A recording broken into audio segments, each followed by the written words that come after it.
देश की माताओं, बहनों और बेटियों से बात करने के लिए आया हूं। आज भारत का हर नागरिक देख रहा है कि कैसे भारत की नारी शक्ति की उड़ान को रोक दिया गया, उनके सपनों को बेरहमी से कुचल दिया गया। हमारे भरसक प्रयास के बावजूद हम सफल नहीं हो, नारी शक्ति संशोधन नहीं हो पाया। मैं इसके लिए सभी माताओं, बहनों, उनसे मैं क्षमा प्रार्थी हूं। साथियों, हमारे लिए देश हित सर्वोपरि है, लेकिन जब कुछ लोगों के लिए दल हित सब कुछ हो जाता है, दल हित देश हित से बड़ा हो जाता है, देश हित को इसका खामियाजा उठाना पड़ता है। इस बार भी यही हुआ है। कांग्रेस, डीएमके, टीएमसी और समाजवादी पार्टी जैसे दलों की स्वार्थी राजनीति का नुकसान देश की नारी शक्ति को उठाना पड़ा है। साथियों, कल देश की करोड़ों महिलाओं की नजर संसद पर थी। देश की नारी शक्ति देख रही थी।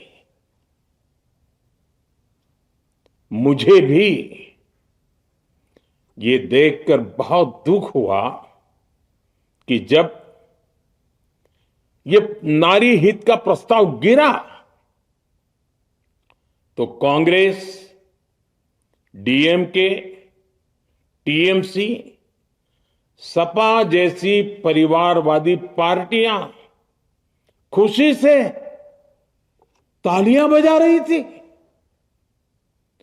महिलाओं से उनके अधिकार छीनकर ये लोग मेजें थपथपा रहे थे। उन्होंने जो किया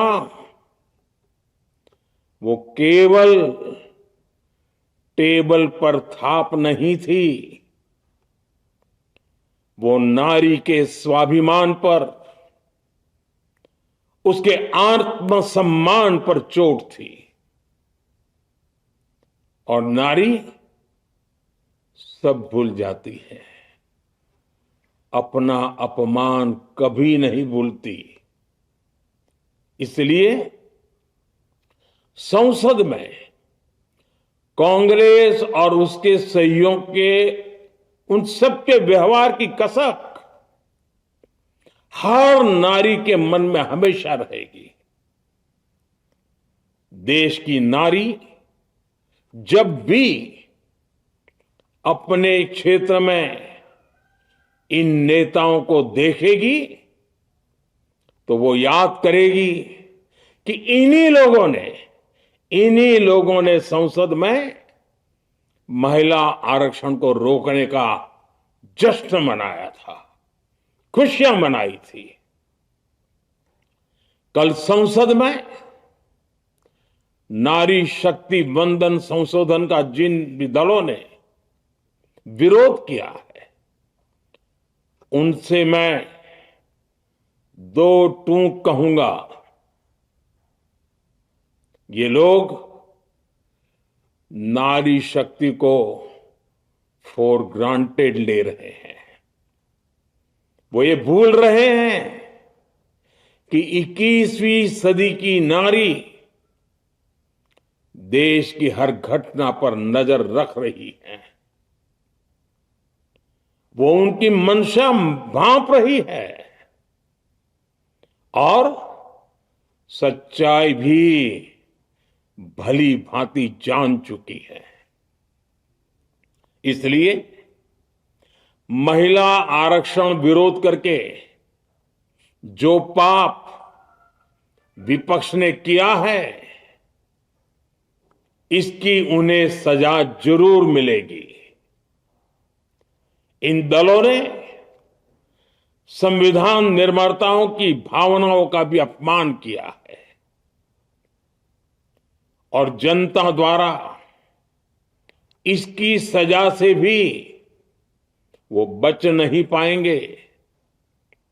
साथियों, सदन में नारी शक्ति वंदन संशोधन किसी से भी कुछ छीनने का नहीं था। नारी शक्ति वंदन संशोधन हर किसी को कुछ न कुछ देने का था, देने के लिए संशोधन का था। ये 40 साल से लटके हुए नारी के हक को 2029 के अगले लोकसभा चुनाव से उसका हक देने का संशोधन था। नारी शक्ति वंदन संशोधन 21वीं सदी के भारत की नारी को नए अवसर देने, नई उड़ान देने, उसके सामने से बाधाएं हटाने का महायज्ञ था। देश की 50% यानी आधी आबादी को उसका अधिकार देने का साफ नियत के साथ, ईमानदारी के साथ किया गया एक पवित्र प्रयास था। नारी को भारत की विकास यात्रा में सहयात्री बनाने और सबको जोड़ने का प्रयास था। नारी शक्ति वंदन संशोधन समय की मांग है। नारी शक्ति वंदन संशोधन उत्तर, दक्षिण, पूर्व, पश्चिम सभी राज्यों की, हर राज्य की शक्ति में समान वृद्धि का प्रयास था। ये संसद में सभी राज्यों की आवाज को अधिक शक्ति देने का प्रयास था। राज्य छोटा हो, राज्य बड़ा हो, राज्य की आबादी कम हो या राज्य की आबादी ज्यादा हो, सबकी समान अनुपात में शक्ति बढ़ाने की कोशिश थी। लेकिन इस ईमानदार प्रयास की कांग्रेस और उसके सहयोगियों ने सदन में पूरे देश के सामने भ्रूण हत्या कर दी है, भ्रूण हत्या कर दी है। ये Congress, TMC, Samajwadi party, DMK जैसे दल इस भ्रूण हत्या के गुनहगार हैं। ये देश के संविधान के अपराधी हैं। ये देश की नारी शक्ति के अपराधी हैं। साथियों, कांग्रेस महिला आरक्षण के विषय से ही नफरत करती है। उसने हमेशा से ही महिला आरक्षण को रोकने के लिए षड्यंत्र किए हैं। इस दिशा में पहले जितनी बार भी प्रयास हुए, हर बार कांग्रेस ने इसमें रोड़े अटकाए हैं। इस बार भी कांग्रेस और उसके साथियों ने महिला आरक्षण को रोकने के लिए एक के बाद एक नए झूठ का सहारा लिया। कभी संख्या को लेकर, कभी किसी और तरीके से, कांग्रेस और उसके साथियों ने देश को गुमराह करने की कोशिश की। ऐसा करके इन दलों ने भारत की नारी शक्ति के सामने अपना असली चेहरा सामने ला दिया है, अपना मुखौटा उतार दिया है। साथियों,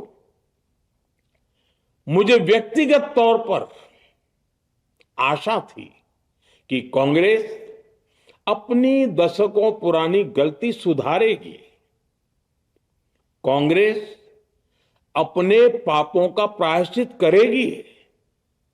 लेकिन कांग्रेस ने इतिहास रचने का, महिलाओं के पक्ष में खड़े होने का अवसर खो दिया। कांग्रेस खुद देश के अधिकांश हिस्सों में अपना वजूद खो चुकी है। कांग्रेस परजीवी की तरह क्षेत्रीय दलों की पीठ पर सवार होकर खुद को जिंदा रखे हुए है।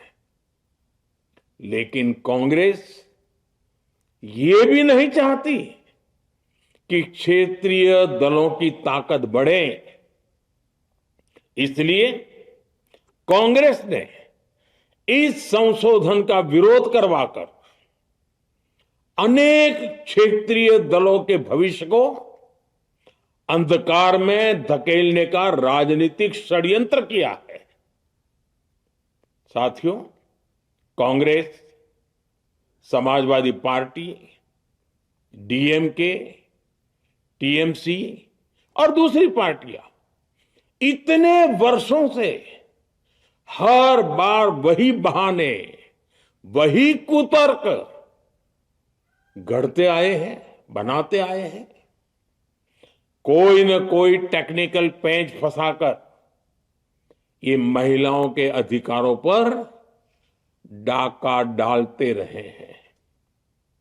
देश राजनीति का ये भद्दा पैटर्न बराबर समझ चुका है और उसके पीछे की वजह भी जान चुका है।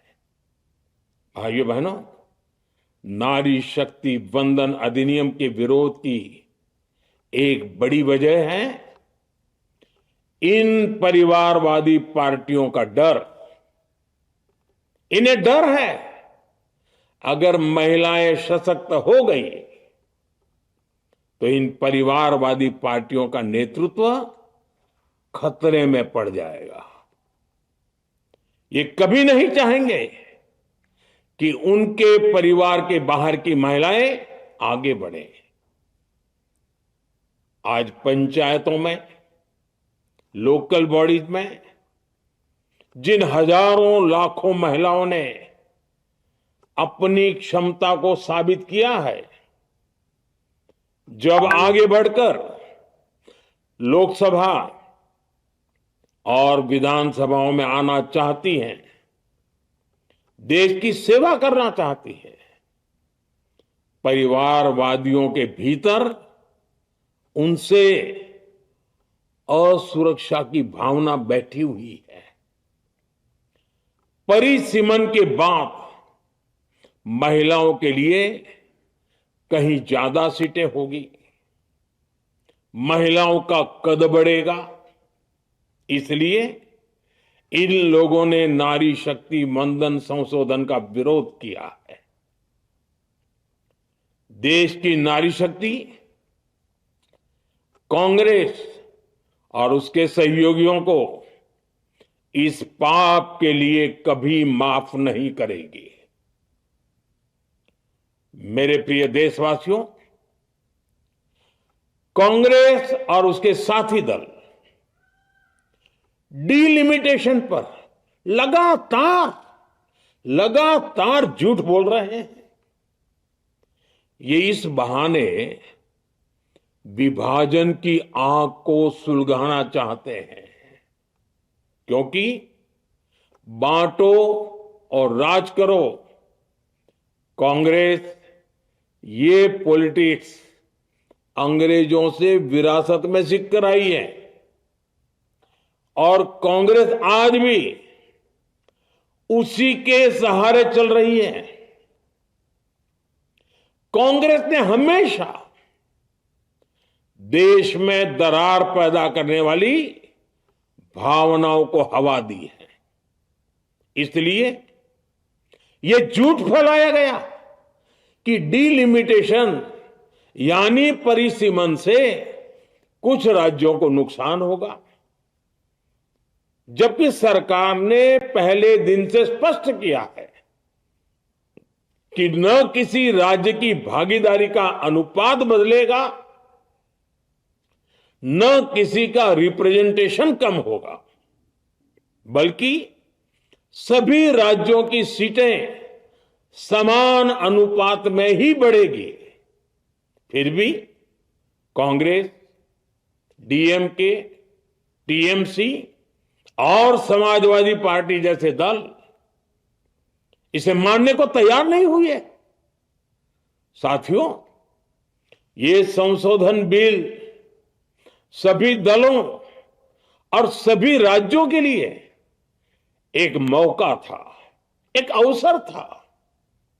ये बिल पास होता तो तमिलनाडु, बंगाल, यूपी, केरला हर राज्य की सीटें बढ़ती, लेकिन अपनी स्वार्थी राजनीति की वजह से इन दलों ने अपने राज्यों के लोगों को भी धोखा दे दिया। जैसे कि डीएमके के पास मौका था कि वो और ज्यादा तमिल लोगों को सांसद विधायक बना सकती थी, तमिलनाडु की आवाज और मजबूत कर सकती थी, लेकिन उसने वो मौका खो दिया। टीएमसी के पास भी बंगाल के लोगों को आगे बढ़ाने का मौका था, लेकिन टीएमसी ने भी ये मौका गंवा दिया। समाजवादी पार्टी के पास भी मौका था कि वो महिला विरोधी छवि होने के दाग को कुछ कम कर सके, लेकिन सपा भी इसमें चूक गई। समाजवादी पार्टी लोहिया जी को तो पहले ही भूल चुकी है। सपा ने नारी शक्ति वंदन संशोधन का विरोध करके लोहिया जी के सारे सपनों को पैरों तले रौंद दिया है। सपा महिला आरक्षण विरोधी है, ये यूपी की और देश की महिलाएं कभी नहीं भूलेगी। साथियों, महिलाओं के आरक्षण का विरोध करके कांग्रेस ने फिर एक बात सिद्ध कर दी है। कांग्रेस एक एंटी रिफॉर्म पार्टी है। 21वीं सदी के विकसित भारत के लिए जो भी निर्णय, जो भी रिफॉर्म जरूरी है, जो भी निर्णय देश ले रहा है, कांग्रेस उन सब का विरोध करती है, उसे खारिज कर देती है, उस काम के अंदर खलल डालती है। यही कांग्रेस का इतिहास है और यही कांग्रेस की नेगेटिव पॉलिटिक्स है। साथियों, ये वही कांग्रेस है जिसने जनधन, आधार, मोबाइल, स्त्री शक्ति का विरोध किया। कांग्रेस ने डिजिटल पेमेंट्स का विरोध किया। कांग्रेस ने जीएसटी का विरोध किया। कांग्रेस ने सामान्य वर्ग के गरीबों को आरक्षण का विरोध किया। कांग्रेस ने ट्रिपल तलाक के विरुद्ध कानून का विरोध किया। कांग्रेस ने आर्टिकल 370 हटाने का विरोध किया। हमारा संविधान, हमारे कोर्ट जिस यूनिफॉर्म सिविल कोड, समान नागरिक आचार संहिता को, यूसीसी को जरूरी बताते हैं, कांग्रेस उसका भी विरोध करती है। रिफॉर्म का नाम सुनते ही कांग्रेस विरोध की तख्ती लेकर दौड़ पड़ती है। ऐसा कोई भी काम जिससे देश मजबूत होता है, कांग्रेस उसमें बाधाएं खड़ी करने के लिए पूरी शक्ति लगा देती है।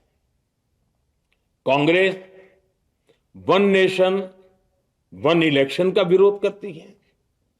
कांग्रेस देश में घुसपैठियों को भगाने का विरोध करती है। कांग्रेस मतदाता सूची के शुद्धिकरण एसआईआर का विरोध करती है। कांग्रेस वक्फ बोर्ड में रिफॉर्म का विरोध करती है। साथियों, कांग्रेस ने शरणार्थियों को सुरक्षा देने वाले सीएए कानून तक का विरोध किया। इस पर झूठ बोलकर, अफवाहें फैलाकर देश में बवंडर खड़ा कर दिया। कांग्रेस माओवादी नक्सली हिंसा को समाप्त करने के देश के प्रयासों में भी रुकावटें डालती है। कांग्रेस का एक ही पैटर्न रहा है, कोई भी रिफॉर्म आए तो झूठ बोलो, भ्रम फैलाओ। इतिहास साक्षी है, कांग्रेस ने हमेशा यही नेगेटिव रास्ता चुना है। साथियों, जो भी कार्य देश के लिए जरूरी फैसला होता है, कांग्रेस इसको कारपेट के नीचे डाल देती है। कांग्रेस के इसी रवैये की वजह से भारत विकास की उस ऊंचाई पर नहीं पहुंच पाया जिसका भारत हकदार है। आजादी के समय उस दौर में हमारे साथ और भी कई देश आजाद हुए थे। ज्यादातर देश हमसे बहुत आगे निकल गए और इसकी वजह थी कि कांग्रेस हर रिफॉर्म को रोककर बैठी रही। लटकाना, भटकाना, अटकाना, यही कांग्रेस का सिद्धांत रहा है, यही कांग्रेस का वर्क कल्चर रहा है।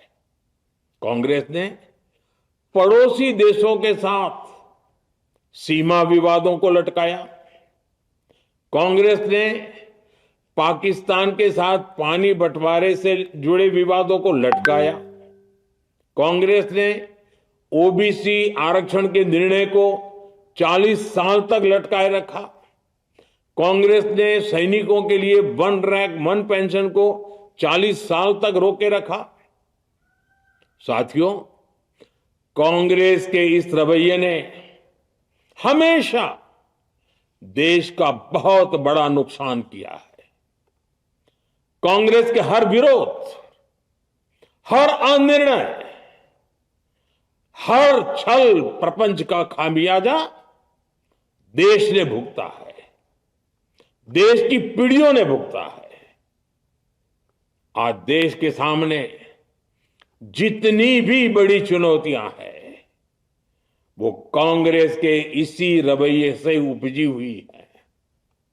इसलिए ये लड़ाई सिर्फ एक कानून की नहीं है, ये लड़ाई कांग्रेस की उस एंटी रिफॉर्म मानसिकता के साथ है जिसमें सिर्फ नेगेटिविटी है, नकारात्मकता है। और मुझे इसमें कोई संदेह नहीं है कि देश की सभी बहनें बेटियां कांग्रेस की इस मानसिकता को करारा जवाब दे के रहेगी। साथियों, कुछ लोग देश की महिलाओं के सपने टूटने को सरकार की नाकामी बता रहे हैं, लेकिन ये विषय कामयाबी या नाकामयाबी क्रेडिट का था ही नहीं। मैंने संसद में भी कहा था, आधी आबादी को उनका हक मिल जाने दीजिए, मैं इसका क्रेडिट विज्ञापन छपवाकर विपक्ष के सभी लोगों को दे दूंगा। लेकिन महिलाओं को दकियानुसी सोच से देखने वाले फिर भी अपने झूठ पर अड़े रहे, कायम रहे। साथियों, नारी शक्ति को भागीदारी दिलाने की लड़ाई दशकों से चल रही है। वर्षों से मैं भी इसके लिए प्रयास करने वालों में से एक हूं। कितनी ही महिलाएं ये विषय मेरे सामने उठाती रही हैं। कितनी ही बहनों ने पत्र के द्वारा मुझे सारी बातें बताई हैं। मेरे देश की माताएं, बहनें, बेटियां, मैं जानता हूं आज आप सब दुखी हैं। मैं भी आपके इस दुख में दुखी हूं। आज भले ही बिल पास कराने के लिए जरूरी 66% वोट हमें नहीं मिला हो, लेकिन मैं जानता हूं देश की 100%, 100% नारी शक्ति का आशीर्वाद हमारे साथ है। मैं देश की हर नारी को विश्वास दिलाता हूं, हम महिला आरक्षण के रास्ते में आने वाले हर रुकावट को खत्म करके रहेंगे, हटा करके रहेंगे। हमारा हौसला भी बुलंद है, हमारी हिम्मत भी अटूट है और हमारा इरादा भी अड़िग है। महिला आरक्षण का विरोध करने वाली पार्टियां ये देश की नारी शक्ति को संसद और विधानसभाओं में उनकी भागीदारी बढ़ाने से कभी भी रोक नहीं पाएंगे। सिर्फ वक्त का इंतजार है। नारी शक्ति के सशक्तिकरण का बीजेपी एनडीए का संकल्प अक्षुण्ण है। कल हमारे पास संख्या बल नहीं था, लेकिन इसका मतलब ये नहीं है कि हम हार गए। हमारा आत्मबल अजेय है। हमारा प्रयास रुकेगा नहीं, हमारा प्रयास थमेगा नहीं। हमारे पास आगे भी और मौके आएंगे। हमें आधी आबादी के सपनों के लिए, देश के भविष्य के लिए इस संकल्प को पूरा करना ही है। आप सबका बहुत बहुत धन्यवाद।